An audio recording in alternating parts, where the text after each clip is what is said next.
Nike sitting in your closet waiting to be worn, Kevin? Maybe some old Converse. Well, you might be able to give them back because Nike, which actually owns Converse, recently announced it's accepting newly bought shoes that have been gently worn or have a manufacturing flaw. The company will clean them and resell them at select stores at bargain prices. This is a big business. And once again, the sneaker resale industry is huge. It's a multi-billion-dollar business.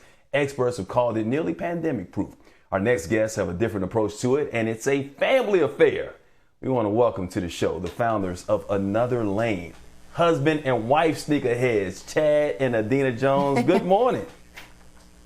Good morning. Good morning. What's up, Mike? How you guys doing? Hey, what's going on, Adina? Hey, good to see you, Chad. Sharon, I said that you can tell they're in love. They're still newlyweds because they're holding hands during the interview. It's all family affair. But I want to talk to you about this sneaker flipping business. For people, it's huge. But for people who might not be familiar with that, just exactly how does it work, Chad? Well, really, it's buying shoes at retail and reselling them for profit. It's basically retail arbitrage, but for sneakers. That's simple. So, yeah, is it that simple, or do you have to like stand in line, get there before everybody else, make sure you get all the hot releases and then hold them for a moment? Like, really, like, we're not asking for your business model or anything, but how does it work is what he wants to know. Well, I'm sorry, I can go into detail. There's a lot of complexity to that. I mean, yeah, there's camping out. There's these botters that are going on online to be able to get loads and loads of stock. There's people that pay other people to wait online for them for shoes for first come, first serve opportunities. There's online selling for profit in other type of communities through Instagram. There's all different ways. It's a very fractured type of community. Mm-hmm. Adina, other companies are out there like StockX. They got a company called GOAT. But what I like about yours is that you guys stick to the culture. That's what makes you guys Another Lane different. Mm-hmm.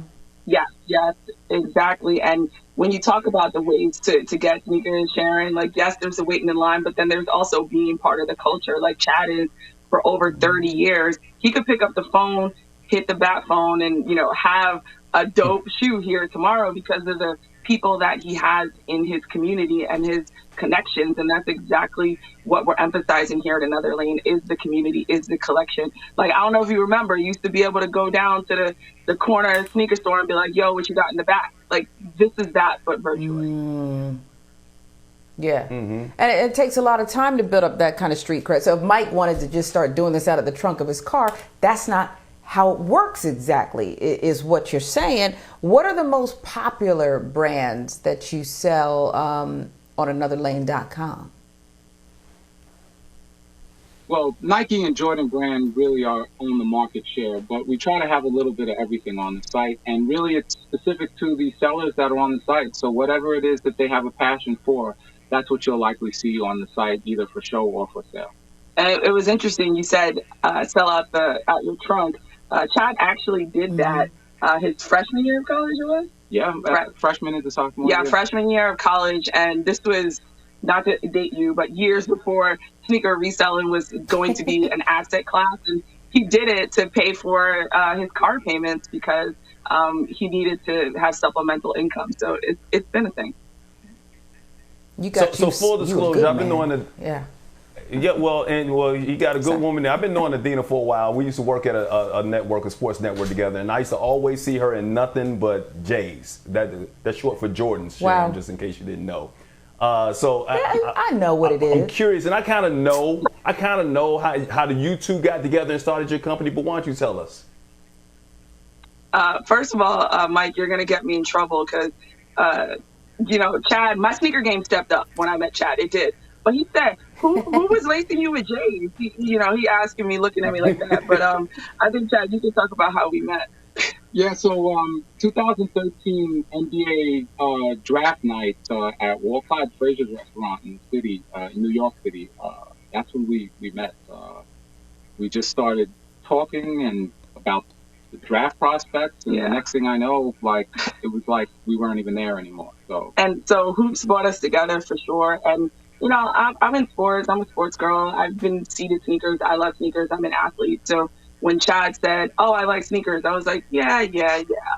Like everyone likes sneakers, and I'm a sneakerhead too. And then the first time I went to his house, it looked like the back room of Foot Locker.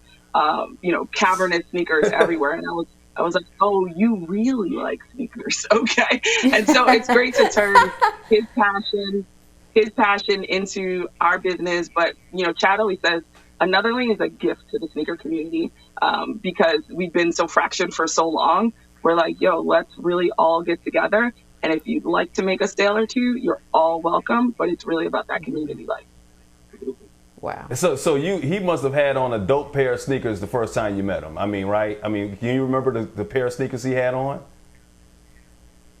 I remember them. So I had a pair of Jordan 2 lows in white, Carolina blue, and navy blue, and it was a rainy night. So to have on a pair of white leather Jordans in the rain, that was something. Because, you know, when you got risk. 800 pairs, like, whatever. In the rain.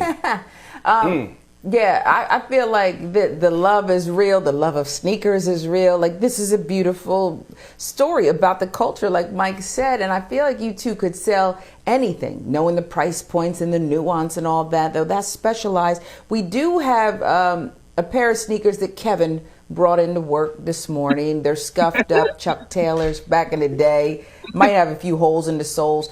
Do you think you could get anything for them? I mean, using your connections, chat, like the whole thing. Anything? Yeah, what did we say they were worn by Wilt Chamberlain? Well, that might be something different. Yeah, but, come on now. With the holes in the bottom, I don't know what we could do, but Chucks are definitely a beloved shoe in the community, and worn Chucks are loved more than brand new. Yeah. And I'm also saying, like, you know, I got these Mike Hill exclusives. He gonna sign the box. We can do something with it. It might I don't know how devalue much the you gonna price if do. I actually sign it. Right. The value. Yeah. This is All a right, well, discount if yeah. he signs it. Real quick, how do you? Somebody who's how gonna do you break the news to authenticate Kevin? the sneakers? Say that I'm again. sorry, couldn't hear. How do you authenticate?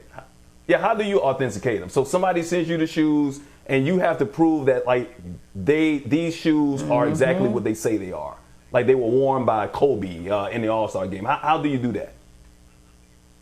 Well, for a shoe that's worn by Kobe, there's usually a lot more stuff. Photographs with Kobe, you know, something that like shows or a certificate of authenticity from another type of outlet that may sell these type of products. But authentication for regular types of shoes, you know, we're going through box labels, time codes, basically the tags on the shoes and different angles that we're able to verify, and using guides, and also from the community, from many years of experience, a lot of these shoes that are sold and loved, I've had or have multiple pairs of these shoes every time they're released. So it gives us an idea to really view and compare. Yeah. And then one thing that Chad and I make sure of is that you're vetted to even come on the platform. Right. So you're not here to do any fake things. We have full transparency on our platform, whereas other platforms, it's completely anonymous. So that's one way of actually vetting people and their collection. And then just like Chad said also. Correct. Well, you guys are fantastic. I hope you have security. I hope you have tons of security. Chad and Adina Jones, thanks for starting your day with us. Beautiful couple and some beautiful sneakers. Size 8 for me, 13 for Mike. I think 13. No. Not that there's any pressure. 1Js. J1s. Thanks for having us. We appreciate you guys. Thanks so much. Don't be choosy. Yeah, we appreciate it. We hope you'll come back. Red and black. We're right back. You know, the authentic, original J's. Come on, man. Whatever they send is fine.